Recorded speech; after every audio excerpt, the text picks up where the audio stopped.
നമസ്കാരം. ഇന്നത്തെ നമ്മുടെ വീഡിയോ വളരെ ടേസ്റ്റി ആയിട്ട് തയ്യാറാക്കി എടുക്കാൻ പറ്റിയ ചിക്കൻ റോസ്റ്റ് ആണ്. ഈ ഒരു ചിക്കൻ റോസ്റ്റ് വളരെ സിമ്പിൾ ആയിട്ടാണ് ഞാൻ തയ്യാറാക്കി കാണിക്കുന്നത്. ഇന്ന് നമുക്ക് കുറച്ച് ചിക്കൻ റോസ്റ്റിന് ഓർഡർ ഉണ്ട്. അപ്പൊ ആ ഒരു വീഡിയോ നിങ്ങളെ കൂടെ കാണിക്കാന്ന് വിചാരിച്ചു. അപ്പോൾ നമുക്ക് ഉടൻ തന്നെ നമ്മുടെ വീഡിയോ കാണാൻ പോകാം. അപ്പോൾ വീഡിയോ കാണുമ്പോൾ പ്രത്യേക ഒരു കാര്യം ചേച്ചി പറയട്ടെ, നമ്മുടെ വീഡിയോ കാണുമ്പോൾ നിങ്ങളുടെ വലിയൊരു ലൈക്ക് തരാൻ മറക്കരുത് കേട്ടോ കൂട്ടുകാരെ. കാരണം വീഡിയോ കാണുമ്പോൾ നമുക്ക് ലൈക്ക് തരാൻ മറന്നു പോകുന്നുണ്ട്. നിങ്ങൾ ഓരോരുത്തരും എനിക്ക് തരുന്ന ആ ഒരു സപ്പോർട്ടാണ് മറ്റുള്ള ആൾക്കാരിലേക്ക് നമ്മുടെ ഈ ഒരു വീഡിയോ എത്തുന്നത്. അപ്പോൾ നമുക്കുടൻ തന്നെ നമ്മുടെ വീഡിയോ കാണാൻ പോകാം.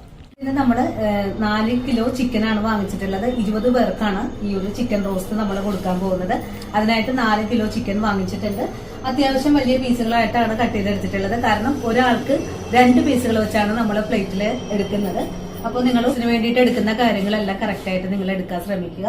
അപ്പോൾ നമുക്കിത് തയ്യാറാക്കുന്നത് എങ്ങനെയാണെന്ന് നോക്കാം. ആദ്യം തന്നെ നമ്മൾ ചിക്കൻ നന്നായിട്ടൊന്ന് കഴുകിയെടുക്കണം. ഞാനിപ്പോൾ കുറച്ച് വെള്ളത്തിൽ ഇങ്ങനെ തന്നെ ഒഴിച്ചിട്ടിട്ടുണ്ട്. ഇനി ഈ വെള്ളത്തിൽ നിന്ന് മാറ്റിയതിന് ശേഷം നല്ലപോലെ കഴുകിയിട്ട് ഈ ഒരു ചോര മയൊക്കെ കളഞ്ഞിട്ട് നമുക്കൊന്ന് ഉപ്പ് വെള്ളത്തിലും ഇത്തിരി വിനാഗിരിയും കൂടി ചേർത്ത് ഒന്ന് മുക്കി വെക്കണം. ഒരു 10-15 മിനിറ്റ് നേരം അങ്ങനെ മുക്കി വെക്കുമ്പോഴേക്കും നമ്മുടെ ഈ ചിക്കന്റെ ബാഡ് സ്മെല്ലൊക്കെ അങ്ങ് പോയി കിട്ടും. അതിനുശേഷം നമുക്കിതിനൊരു മാരിനേഷനും കൂടി ഉണ്ട്. അപ്പോൾ നമുക്കതൊക്കെ ഒന്ന് ചെയ്തിട്ട് വരാം. അപ്പോൾ നമുക്ക് ചിക്കൻ റോസ്റ്റ് തയ്യാറാക്കാൻ തുടങ്ങാം. ഇതിനായിട്ട് ആദ്യം തന്നെ നമുക്ക് കുറച്ച് ചിക്കന്റെ സ്റ്റോക്ക് തയ്യാറാക്കണം.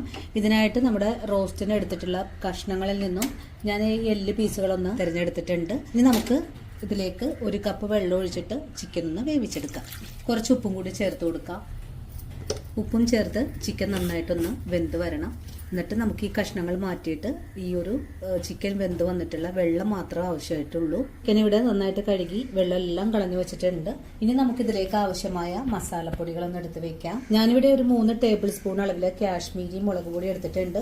3 സ്പൂൺ അളവിൽ എരിവെള്ള മുളക് പൊടി, 1 ടീസ്പൂൺ അളവിൽ മഞ്ഞൾപ്പൊടി, 1 സ്പൂൺ അളവിൽ പെരുംജീരകം, അതുപോലെ 4 സ്പൂൺ അളവിൽ ചതച്ച കുരുമുളക് എടുത്തിട്ടുണ്ട്. ഇനി നമുക്ക് ഈ പൊടികളെല്ലാം നമ്മുടെ ചിക്കനിലേക്ക് ഇട്ട് കൊടുക്കാം.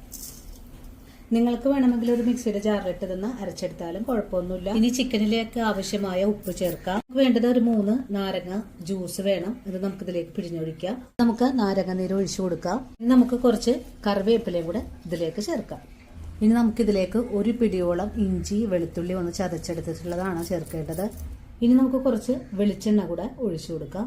ഇനി നമ്മുടെ കൈ ഉപയോഗിച്ച് നല്ല മയത്തിലൊന്ന് കുഴച്ചെടുക്കാം. മസാലകളെല്ലാം ചിക്കൻ പീസുകളിലേക്കൊന്ന് പിടിച്ച് കിട്ടുന്ന രീതിയിലായിരിക്കണം കുഴച്ചെടുക്കേണ്ടത്. അങ്ങനെ ചിക്കനിലേക്ക് നല്ല പോലെ മസാല ഒന്ന് പിടിപ്പിച്ചെടുത്തിട്ടുണ്ട്. ഇനി നമുക്കൊരു 15 മിനിറ്റ് നേരം ഒന്ന് റെസ്റ്റ് ചെയ്യാൻ വെച്ചു കൊടുക്കാം. അപ്പോഴേക്കും ചിക്കൻ നല്ല സോഫ്റ്റ് ആയിട്ടൊക്കെ ഇവിടെ കിട്ടുന്നതാണ്. ഇനി നമ്മുടെ ചിക്കൻ റോസ്റ്റ് തയ്യാറാക്കാൻ തുടങ്ങാം. ഇതിനായിട്ട് ഉരുളി അടുപ്പിലേക്ക് വെച്ചിട്ടുണ്ട്. ഉരുളി നല്ല പോലെ ചൂടായി വന്നിട്ടുണ്ട്. ഇനി നമുക്ക് റോസ്റ്റ് തയ്യാറാക്കാനുള്ള വെളിച്ചെണ്ണ ഒഴിച്ചു കൊടുക്കാം. വെളിച്ചെണ്ണ ചൂടായി വരുമ്പോഴേക്കും നമുക്കൊരു 6 സവാള ഒന്ന് നൈസായിട്ട് കട്ട് ചെയ്തതാണ് ഇതിലേക്ക് ചേർക്കാം. നമുക്ക് ഈ സവാള നല്ല പോലെ ഒന്ന് ഗോൾഡൻ കളറായി വരണവരെയും ഒന്ന് വഴറ്റിയെടുക്കാം. വഴറ്റിയല്ല നമുക്ക് ആവശ്യമായിട്ടുള്ളത്, നമുക്ക് നല്ല പോലെ സവാള ഫ്രൈ ആക്കി എടുക്കണം. ഇടയ്ക്ക് ഇളക്കി കൊടുത്ത് ഫ്രൈ ആക്കി എടുക്കാം.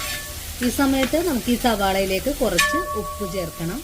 സവാളയിലേക്ക് ഉപ്പ് ചേർക്കാം. ഉപ്പും ചേർത്ത് കൊടുത്തിട്ട് നന്നായിട്ട് ഇളക്കി കൊടുക്കാം. സവാള ഫ്രൈ ആയി വരുന്നത് വരെ നമുക്കൊന്ന് വെയിറ്റ് ചെയ്യാം. നമ്മുടെ സവാള ഇപ്പോൾ ഈ ഒരു രീതിയിലേക്ക് ഫ്രൈ ആയി വന്നിട്ടുണ്ട്. ഇത് നമുക്കിതിലേക്ക് നമ്മൾ നേരത്തെ മാരിനേറ്റ് ചെയ്ത് വെച്ചിട്ടുള്ള ചിക്കൻ പീസുകൾ ചേർക്കാം. സവാള എല്ലാം നല്ല ഗോൾഡൻ കളറിലേക്ക് ആയി വന്നിട്ടുണ്ട് കേട്ടോ. ഇതേ ഒരു പാകത്തിലാണ് നമുക്കൊന്ന് ആക്കിയെടുക്കേണ്ടത്.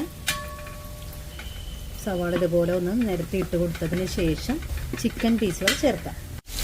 ഈ ചിക്കൻ പീസുകൾ നമുക്കിതുപോലെ ഒന്ന് മറിച്ചിട്ട് കൊടുക്കണം.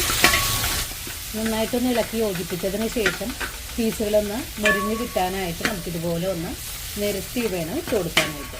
ചിക്കൻ പീസുകളൊന്ന് നിരത്തിയിട്ട് കൊടുത്തിട്ടുണ്ട്. അങ്ങനെ നമ്മുടെ ചിക്കൻ പീസുകൾ ഫ്രൈ ചെയ്യാൻ ഇട്ട് കൊടുത്തിട്ട് 1 മിനിറ്റ് ആയിട്ടുണ്ട്. ചിക്കൻ മറിച്ചും തിരിച്ചൊക്കെ ഇട്ട് കൊടുത്തിട്ടുണ്ട്. ഇനി നമുക്കൊന്ന് മൂടിയും കൂടെ വെച്ച് കൊടുക്കണം. അപ്പോൾ ഈ ചിക്കൻ പീസുകളൊക്കെ ഒന്ന് വെന്ത് കിട്ടും. നല്ലതുപോലെ മറിച്ചും തിരിച്ചൊക്കെ ഇട്ട് കഴിഞ്ഞാൽ നമുക്കൊന്ന് മൂടിയും കൂടെ വെച്ച് കൊടുക്കാം. മൂടി വെച്ച് ചെറിയ തീയിൽ വെച്ചിട്ട് വേണം നമുക്കൊന്ന് ഇനി ചിക്കൻ വേവിച്ചെടുക്കാനായിട്ട്. അങ്ങനെ ഇപ്പോൾ നമ്മൾ ചിക്കൻ മൂടി വെച്ചിട്ട് ഒരു 5 മിനിറ്റ് ആയിട്ടുണ്ട്. ഞാനിപ്പോൾ ഈ ഒരു സമയത്ത് ചിക്കൻ പീസുകൾ കരിയാതിരിക്കാനും വേണ്ടിയിട്ട് ചെറിയ അടപ്പിലേക്ക് മാറ്റിയിട്ടുണ്ട്. നമുക്ക് മൂടി തുറന്ന് നോക്കാം. ഇപ്പോൾ നമ്മുടെ ചിക്കനിൽ ധാരാളം വെള്ളം വന്ന് തുടങ്ങിയിട്ടുണ്ട്. അടി ചേർത്ത് ഒന്നും കൂടെ ഇളക്കി കൊടുക്കാം. ഇനി കഷ്ണങ്ങളൊക്കെ ഇതുപോലെ ഒന്ന് നിരത്തിയും കൂടി ഇട്ട് കൊടുക്കാം. ചിക്കൻ പീസുകൾ നല്ലപോലെ മുരിയേം വേണം, അതുപോലെ ഗ്രേവിയും നമുക്ക് കിട്ടണം. ഇതിനായിട്ട് പീസുകൾ ഇതുപോലെ ഒന്ന് നിരത്തി കൊടുക്കാം. ഇനി വീണ്ടും മൂടി അടച്ച് തന്നെ നമുക്ക് വേവിച്ചെടുക്കാം. ഈ സമയത്ത് നമ്മൾ വേവിക്കാൻ വെച്ച ചിക്കൻ സ്റ്റോക്ക്, ചിക്കനിലുണ്ടായിരുന്ന ആ ഒരു മാംസ കഷ്ണങ്ങളൊക്കെ ഇതുപോലെ ഒന്ന് നുള്ളിയൊക്കെ ഇട്ട് വെച്ചിട്ടുണ്ട്. നല്ല പോലെ ഒന്ന് ഉടച്ച് വെച്ചിരിക്കുവാണ്. ഇത് നമുക്കൊന്ന് മാറ്റി വെക്കണം. വീണ്ടും ചിക്കൻ ഒന്ന് തുറന്ന് നോക്കാം. ഇപ്പോൾ നമ്മുടെ ചിക്കനിൽ ധാരാളം ഒന്ന് വെള്ളമെല്ലാം ഊറി വന്നിട്ടുണ്ട്. ഇനി നമുക്ക് ചെയ്യേണ്ടത് ഈ ഒരു പീസുകളെല്ലാം ഒന്ന് അരികത്തേക്കൊന്ന് മാറ്റി വെക്കാം. നിങ്ങളെടുക്കുന്ന പാത്രം ചെറുതാണെങ്കിൽ ഈ ചിക്കൻ പീസുകളൊന്ന് മാറ്റി വെക്കണം. നമ്മളിപ്പോൾ എടുത്തിട്ടുള്ള ഉരുളി വലിപ്പമുള്ളത് കൊണ്ടിട്ട് ഇതുപോലെ അരികത്തേക്കൊന്ന് ഒതുക്കി വെക്കാം. ഇനി ഇതിൽ നിന്നുള്ള ഈ ഒരു എണ്ണയ്ക്കൊന്ന് ഊറി വരട്ടെ. ഇനിയിപ്പോൾ നമ്മുടെ ഗ്രേവി നല്ലപോലെ ഇവിടെ നെയ്മയൊക്കെ ചിക്കൻ്റെ ആ ഒരു നെയ്മയൊക്കെ ഊറി വന്നിട്ടുണ്ട്. ഇനി ഇതിലേക്ക് ഒരു സവാള പൊടിയായി കട്ട് ചെയ്തത് ചേർക്കാം. നല്ലപോലെ ഒന്ന് റോസ്റ്റ് ചെയ്തെടുക്കാം. നല്ല മെറൂൺ കളറിലേക്ക് തന്നെ ആക്കിയെടുക്കണം. അതുവരെയും നമുക്കൊന്ന് വഴറ്റിയെടുക്കാം. സവാള ഈ എണ്ണയിൽ ഇട്ട് കൊടുത്ത് നല്ലപോലെ ഒന്ന് വഴറ്റിയെടുക്കാം. ഇപ്പൊ നമ്മുടെ സവാളയിലേക്ക് ധാരാളം എണ്ണയൊക്കെ ഊറി വന്നിട്ടുണ്ട്. നമുക്ക് അതുകൊണ്ട് ഇതിലേക്ക് എണ്ണയൊന്നും ഒഴിച്ചു കൊടുക്കേണ്ട ആവശ്യമൊന്നും തന്നെ ഇല്ല. നമ്മുടെ സവാള നല്ലപോലെ ഒന്ന് സോഫ്റ്റ് ആയിട്ട് വാടിയൊക്കെ വന്നിട്ടുണ്ട്. ഈ ഒരു സമയത്ത് നമുക്ക് ഇതിലേക്ക് ഒരു കാര്യങ്ങൾ ചേർക്കണം. 2 സ്പൂൺ അളവില് മൈദപ്പൊടി ആടുന്നത്. ഇതിന്റെ കൂടെ തന്നെ ഇതിലേക്ക് 1 സ്പൂൺ കുരുമുളക് പൊടി കൂടെ ചേർക്കാം. ഇതുവരെയും നമ്മൾ ഗരം മസാലപ്പൊടി ചേർത്തിട്ടില്ല. 1 ടീസ്പൂൺ അളവിൽ മാത്രമാണ് ഗരം മസാലപ്പൊടി ചേർക്കുന്നത്. നല്ല പോലെ ഒന്ന് മുരിയിച്ചെടുക്കാം. ഇങ്ങനെ ചെയ്യുന്നത് നമ്മുടെ ചിക്കൻ റോസ്റ്റ് ചെയ്യുമ്പോൾ അതിന് നല്ല ഗ്രേവി കിട്ടാനും വേണ്ടിയിട്ടാണ്. പൊടികളൊക്കെ ഒന്ന് മുരിയിച്ചെടുത്തിട്ടുണ്ട്. ഇനി ഇതിലേക്ക് നമ്മൾ നേരത്തെ മിക്സ് ചെയ്ത് വെച്ചിട്ടുള്ള ചിക്കൻ സ്റ്റോക്കാണ് ഒഴിച്ചു കൊടുക്കേണ്ടത്. പൊടികളൊക്കെ ഒന്ന് മുരിഞ്ഞ് വന്നിട്ടുണ്ട്. നമുക്കിനി സ്റ്റോക്ക് ഒഴിച്ചു കൊടുക്കാം. സ്റ്റോക്ക് ഒഴിച്ചു കൊടുക്കുവാണ്. ഇതുപോലെ ഒന്ന് ഇളക്കി യോജിപ്പിച്ച് കൊടുക്കാം. ഇനി ഗ്രേവി ഒന്ന് കുറുകി വരണം. നന്നായിട്ട് കുറുകി വന്നിട്ടുണ്ട്. ഇനി നമുക്ക് കഷ്ണങ്ങൾ കൂട്ടിച്ചേർത്ത് ഇളക്കി യോജിപ്പിച്ച് കൊടുക്കാം. ഈ സമയത്ത് നമ്മുടെ ചിക്കനിലേക്ക് നല്ല ഗ്രേവിയൊക്കെ ഒന്ന് പിടിച്ച് വന്നിട്ടുണ്ട്.